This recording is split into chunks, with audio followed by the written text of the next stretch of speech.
সবাইকে স্বাগতম। আপনারা সবাই নিশ্চয়ই জানেন যে আমরা বেশ কিছুদিন ধরে একটা বিষয় নিয়ে কথা বলছি, সেটি হচ্ছে শিশুদের বাংলা শেখার পদ্ধতি নিয়ে।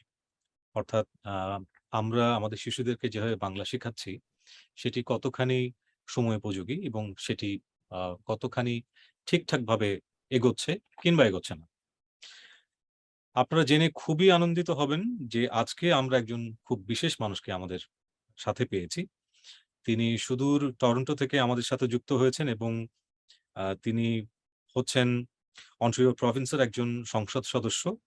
আমাদের খুব কাছের একজন মানুষ। তিনি হচ্ছেন ডলি বেগম। ডলি, আপনাকে অনেক, অনেক শুভেচ্ছা, অনেক ধন্যবাদ আমাদের সাথে থাকবার জন্য। অনেক ধন্যবাদ। আপনাকে অনেক অনেক ধন্যবাদ। সেই সাথে আমাদের সাথে আছে আমাদের বন্ধু, আমাদের ভাই এবং আমাদের এই বাংলা স্কুলের যিনি প্রধান, যিনি ফাউন্ডার, আমাদের প্রিয় রাজীব চৌধুরী। রাজীব, কি অবস্থা? এই তো থ্যাংক ইউ বাপ্পাদা। আমি তো সবসময় খুশি থাকি আপনাদেরকে দেখলেই। So, আজকে আপনি আছেন, ডলি আছে, আমি তো অনেক খুশি। গুড। আমরাও আপনাদেরকে দেখলে অনেক অনেক বেশি খুশি হয়ে যাই এবং অত্যন্ত গুরুত্বপূর্ণ একটা বিষয় নিয়ে আমরা কথা বলছি সবাই। তো প্রথমে ডলির কাছে যাই। ডলি, আপনি তো অনেক ছোটবেলায় এসছেন কানাডাতে, ওখানে আপনার বেড়ে ওঠা। আহ, এই জার্নিটা কেমন ছিল বা কেমন যাচ্ছে, কি মনে হচ্ছে? Almost 25 years এখানে আসলে। সো এন্ড ফার্স্ট বলে রাখি যে আমার বাংলা আসলে, আমি বর্ন সিলেটে, সো আমার সিলেটি ডায়ালেক্টটা চলে আসে, ইংলিশের একটা যে ইনফ্লুয়েন্স আছে এটাও চলে আসে। So my Bangla is not the greatest, so I try my best. Bangla ভাষা মাতৃভাষা, সো চেষ্টা সবসময় আছে, অনেক ধন্যবাদ। বাট চেষ্টা করব। So it's been a journey and honestly first আমি মানে ধন্যবাদ না বললে হয় না রাজীব ভাইকে, because I think what he started is amazing, and I'm having this incredible opportunity যে আমি মানে বাপ্পা মজুমদারের সাথে গল্প করতেছি বসে। So I'm really excited. বলার কিচ্ছু নাই। আমি যখন 11-12 বছরের মতো তখন বাংলাদেশ থেকে আসা। I was born in a small village, so মানে the most typical story you can think about. এখানে আসার সময় মানে একদম ইচ্ছে ছিল না, আমার ফ্রেন্ডস, গ্র্যান্ডপ্যারেন্টস, দাদা দাদি, নানা নানি সবাইকে ছেড়ে আসা। তারপর বাংলা মানে I could only speak Bengali, so আমি ইংরেজি একদম বলতে পারতাম না, so it was very difficult. এখানে আসার পরে যখন দেখলাম যে মানে ঘর থেকে বের হইলে কিন্তু ইংরেজি জানতে হয়, so it's almost, and then when you're at a younger age তখন কিন্তু এই ইংলিশের ইনফ্লুয়েন্সটা অনেক বেশি থাকে। I remember আমি প্রথম দিন ক্লাসে গিয়ে, প্রথম দিন না মানে first few years actually শুধু ম্যাথ আমার favorite subject ছিল, because you could think and count in Bangla and put the answer, but বাকি সব অনেক কষ্ট হতো। So that journey was very difficult. I mean, I can't even imagine আমাদের যে আরো বয়স্ক যারা আসেন, I can't imagine how difficult it must be for them, because আমি কিন্তু মানে খুব তাড়াতাড়ি ইংরেজি শিখতে পারি, and obviously I have been able to cope and then going to school, and that journey has become a lot easier. So আমি সবসময় আমার নিজেকে 1.5 generation বলে মনে করি, not second generation, not first generation. একদম খুব সুন্দর একটা পয়েন্ট। ওকে, রাজীব, আপনার বাংলা স্কুল এবং সেখানে বাচ্চারা বাংলা শিখছে, এই পুরো বিষয়টি কেমন লাগছে, কি মনে হচ্ছে? এটা খুব ইন্টারেস্টিং একটা জার্নি বাপ্পাদা। মানে আমরা যখন শুরু করেছি, আমাদের তো আমার পুরো গল্পটা তো আসলে আমার নিজের বাসা থেকে শুরু। মানে আমার ছেলে যখন এখানে আসে, হি ওয়াজ 4, তখন ডলি যেরকমভাবে বললো যে ও যখন এসছে ও তখন একদমই ইংলিশ পারতো না, ও শুধু বাংলাই পারতো। বাট উইদিন ধরেন 2 years টাইম ওর পুরা সব কিছু ইংরেজি হয়ে গেল। ও তখন সবই ইংরেজিতে কথা বলে, বাংলা বলতে চায় না। আমরা যখন রিয়েলাইজ করলাম যে ও তো আসলেও বাংলা কিছুই পারে না, ওখান থেকেই তো বাংলা স্কুলের জার্নি। ওকে বাংলা শিখাতে যে আমরা দেখলাম যে আচ্ছা, হয়তো বা একটা নতুন একটা প্রসেস দরকার এখানকার বাচ্চাদেরকে, অথবা যেই বাচ্চারা এখন অনেক বেশি ইন্টারনেটে এক্সপোজড, গ্লোবাল কন্টেন্ট যারা দেখছে, তো তাদেরকে আমাদের বাংলাদেশের যে কনভেনশনাল ওয়ে অফ টিচিং যেটা আছে বাংলা, ওইটা দিয়ে ওদেরকে ঠিক আমরা অ্যাট্রাক্ট করতে পারছিলাম না। তো তারপরে আমরা একটা নতুন মেথড তৈরি করি, সেটার মধ্যে গেমিফিকেশান আসে, নতুন নতুন ভিডিও আসে। তো করতে করতে এখন তো আলহামদুলিল্লাহ ইজ গোয়িং গুড। আমাদের বাংলা স্কুলের প্ল্যাটফর্মে এখন প্রায় 800 বাচ্চা ওরা বাংলা শিখছে, এবং they are from all over the world. মানে আমার বিভিন্ন দেশ থেকে বাচ্চারা, বিভিন্ন বয়সের বাচ্চারা এখন শিখছে। And to be to be honest, মানে ডলির কথা শুনতে শুনতে যেটা হচ্ছিল যে আই ক্যান সি অনেকগুলা ডলি এই বাচ্চাদের মধ্যেই, যারা রাইট, রাইট। এরকম বিভিন্ন বয়সে তারা এসছে। কেউ কেউ হয়তো বা তারা বাইরেই জন্মেছে, অথবা কেউ কেউ ছোট বয়সে এসছে, কেউ একদমই বাংলা পারে না, কেউ হয়তো বা একটু একটু পারে। তো আমি আসলে দেখতে পাই যে ডলি যে স্ট্রাগলটার মধ্যে দিয়ে গেছে, এই বাচ্চারা অনেকেই সেটার মধ্যে দিয়ে যাচ্ছে। ইভেন আমার বাসাতে আমার বাচ্চারাও একই স্ট্রাগলের মধ্যে দিয়ে যাচ্ছে। তো আই ক্যান রিলেট। সেজন্যই হয়তো বা এখানকার বাচ্চাদের মাইন্ডসেটটা বুঝতে পারি যে ওরা কিসের মধ্যে দিয়ে যায়। আর ইটস গোয়িং গুড। চমৎকার, চমৎকার, চমৎকার। ডলিকে একটা অদ্ভুত প্রশ্ন করি, সেটা হচ্ছে যে আপনি বাংলাদেশের মেয়ে, আপনি এখন আছেন কানাডাতে, আপনি সেখানকার নাগরিক, আপনি একজন ক্যানাডিয়ান সিটিজেন। সো আপনি কত পার্সেন্ট বাঙালি, কত percent Canadian? That's a very big question. আসলে আমি আমরা মনে মনে হয় কখনোই স্পেশালি আমাদের জেনারেশন যারা অথবা মানে and a little bit older, আমরা মনে হয় সবসময় একটা ব্রিজের মধ্যে আছি, যে আমি বাংলাদেশ ছাড়তে পারবো না, আমি আর কেনেডিয়ানও না, মানে completely, and you can't you're a proud Bangladeshi, you're a proud Canadian. And একদম। সেটা আমি যারাই দেশ ছেড়ে গেছে সবার মানে I think that feel is there, কারণ এই যে আমাদের ল্যাঙ্গুয়েজ, আমাদের বাংলা ভাষা, আমাদের কালচার, সবকিছু আমাদের it's part of our identity, and that identity molds exactly who we are. খুব ঠিক। যখন আমরা one of the reasons I'm a big fan is because Bangla গান আমার অনেক পছন্দ, and এখানে বড় হওয়ার পরেও কিন্তু আমি বাংলা গান শুনি এখন, and বাহ! that feel I will never get from anywhere else, যেটা আমি আর আমার younger brother who came here when he was about 8, or I think or less than 8, ও কিন্তু বাংলা গানের মানে crazy. বাহ! So খুব অদ্ভুত একটা জিনিস যে আমরা এই ভালো শুনে। টানটা কিন্তু সবসময় ইয়ে করতে পারবো না। So you feel very proud to have the culture, the things that Bangladesh is about, and you feel very proud for the opportunities that Canada given you. So এই সবগুলা কিন্তু আমি appreciate করি, and I think that part of Canada has been also part of my identity as well. And that makes you part of the bridge all the time, where you feel that pull from both direction, and both are part of who you are. Absolutely, absolutely. খুব ঠিক। আপনি একজন politician. আপনি কাজ করছেন মানুষকে নিয়ে। আপনার কাজই মানুষকে নিয়ে। এখানে অনেক ধরনের মানুষকে নিয়ে আপনি কাজ করছেন। সো আপনি একটা মাল্টিকালচারাল একটা আ বিষয় নিয়ে সবসময় ডিল করছেন। রাইট? তো যেই বাচ্চারা, বাঙালি বাচ্চারা যারা ওখানে আছে, তাদের বাংলা শেখার ব্যাপারটাকে আপনি কতখানি জরুরি মনে করেন? কারণ ওখানে তো আল্টিমেটলি যেটা হচ্ছে, ফ্যামিলির বাইরে বাংলা বলতে হচ্ছে না। যেকোনো জায়গায় তারা যাচ্ছে না কেন, তারা তার সেখানকার ভাষাই বলছে, অর্থাৎ ইংরেজি বলছে। সো তাদের জন্য বাংলা শেখাটা কতখানি জরুরি বলে আপনি মনে করেন? খুবই জরুরি।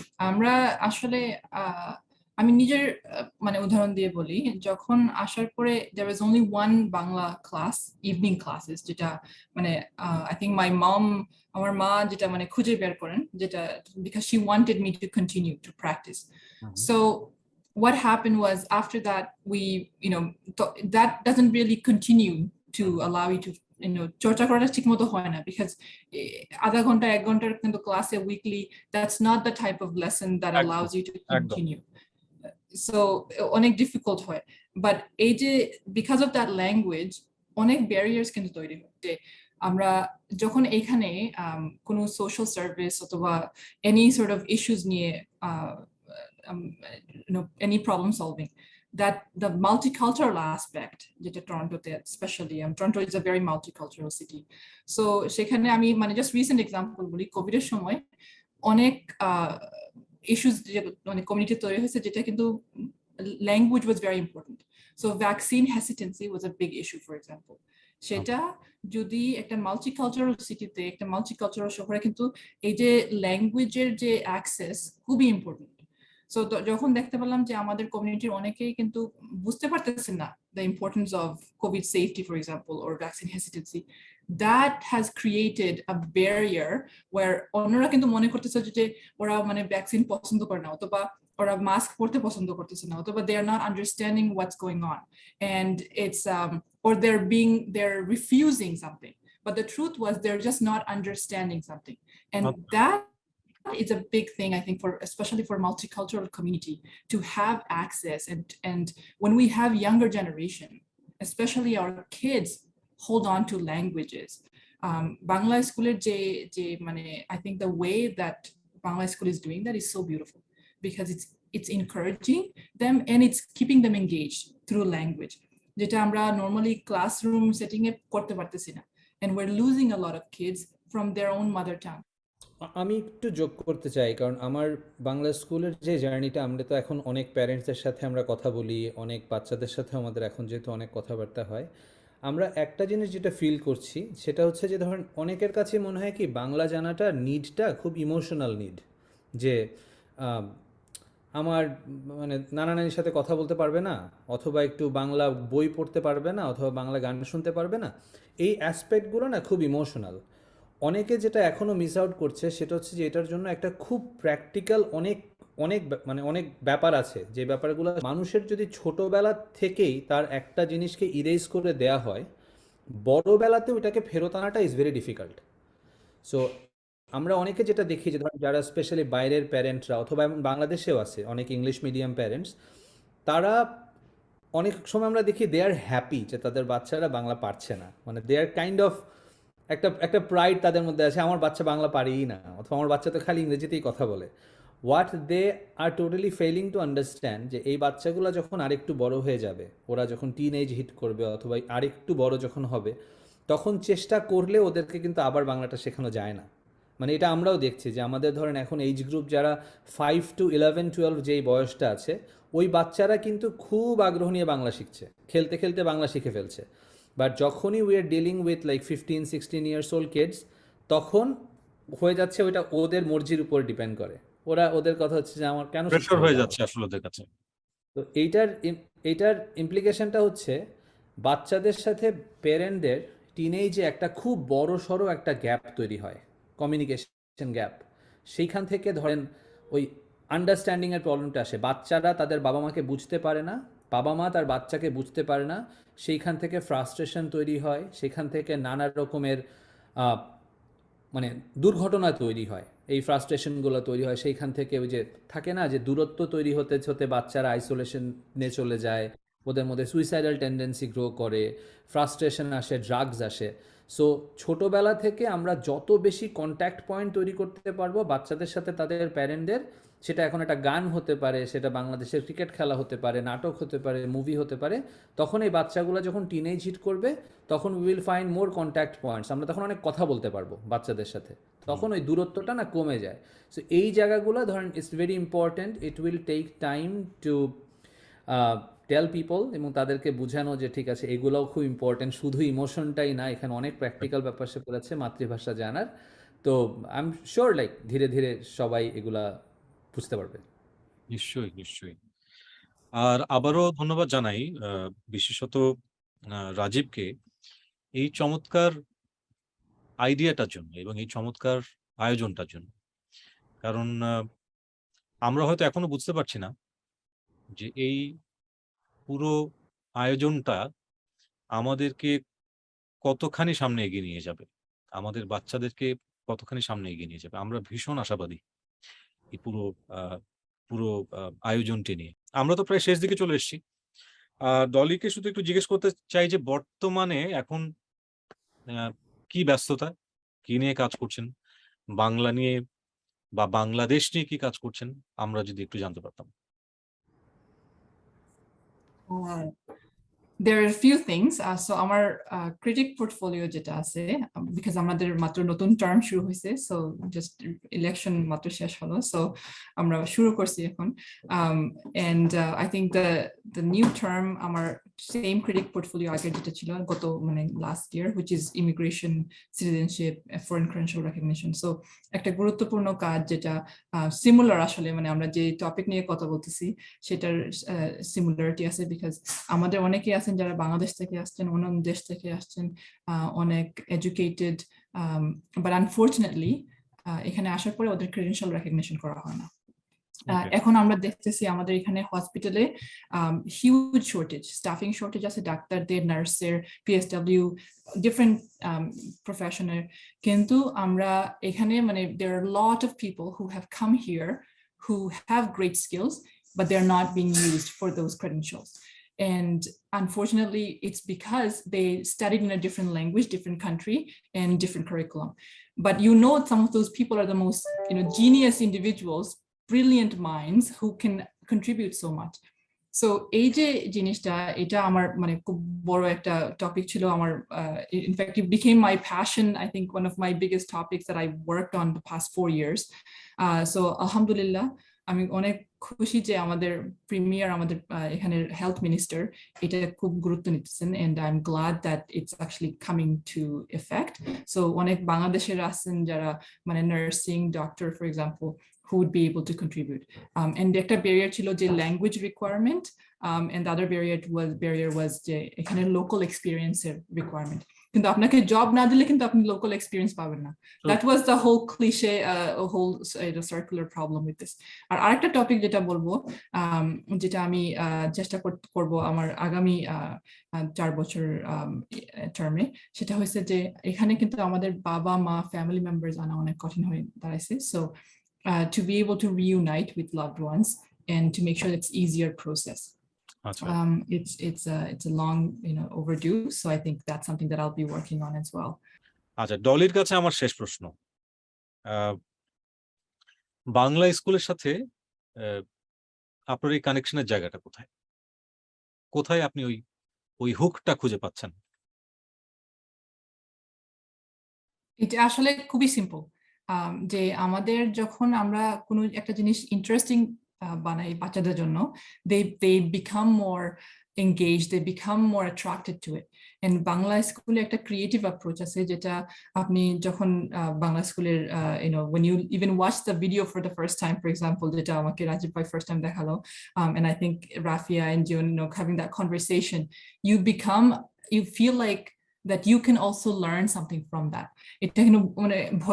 You don't feel afraid of trying to understand something, and it's a game. So je bachara kintu who don't know what Bangla school is, you're going to have fun. You're going to go and play a game, which is what you're going to do. And that's the most beautiful part of it, because একটা levels আছে. So আমরা যখন Minecraft খেলি অথবা যে কোনো video game খেলি, there are different stages that you go through. You feel like you achieved something. So সেই achievement সেই ফিলটা হইতেছে। আর আরেকটা জিনিস যেটা যে বাংলা যে ভাষার মানে the way you learn, those stages have been changed a little bit so that it's a little bit easier. So মাঝে মাঝে বাচ্চারা কিন্তু লেখে একটু মানে রাজীব ভাইকে পাঠায়, and he's shown me a few things. And আমি কিন্তু ফেসবুকে আরেকটা প্যারেন্টের একটা পোস্ট দেখলাম যে আমার বাচ্চা এটা লিখে আমাকে দিছে, which was something that they learned a few letters যেটাকে জয়েন করে একটা শব্দ বলতে পারছে। And that was so beautiful, because এটা যে আমরা ও আ খ খ শিখতে পারব, that was not necessary. It was you are able to understand these 10 letters, and with those 10 letters, what can you make? So that you have shown the ability to understand and create something. And age creation is a field which is incredible. And I think Bangla School has that ability to do that through a game, and it's an interactive game, which is really beautiful. And I would love to carry on this conversation in the future, যে কিভাবে আমরা এখান থেকে সাহায্য করতে পারি, because আমাদের হয়তো within our capacity, whatever we could do, we would love to help, because I think we also have a responsibility, যেটা আমাদের বাংলাদেশি হিসাবে, বাংলাদেশি ক্যানাডিয়ান হিসাবে আমাদের একটা দায়িত্ব আছে আমি মনে করি, সেটা I would love to be a small part of it, even if it's a small little part. I would love to be at that. So thank you so much for having me today. Dolly, thank you very much. অনেক ভালো লাগলো কথা বলে, ভীষণ ভালো লাগলো। আর রাজীব, আপনাকেও অনেক অনেক ধন্যবাদ, অনেক কৃতজ্ঞতা, সব থেকে বড় কথা সবকিছুর জন্য। আর দর্শক যারা এতক্ষণ আমাদের সাথে ছিলেন, তাদের সবাইকে আবারও অনেক অনেক শুভেচ্ছা। আমাদের পুরো আয়োজনটি আপনাদের কেমন লাগলো? আপনাদের কোনো মন্তব্য থাকলে আপনারা নিশ্চয়ই আমাদেরকে কমেন্ট করে জানাবেন। আশা করছি আবারও শিগগিরই কথা হবে।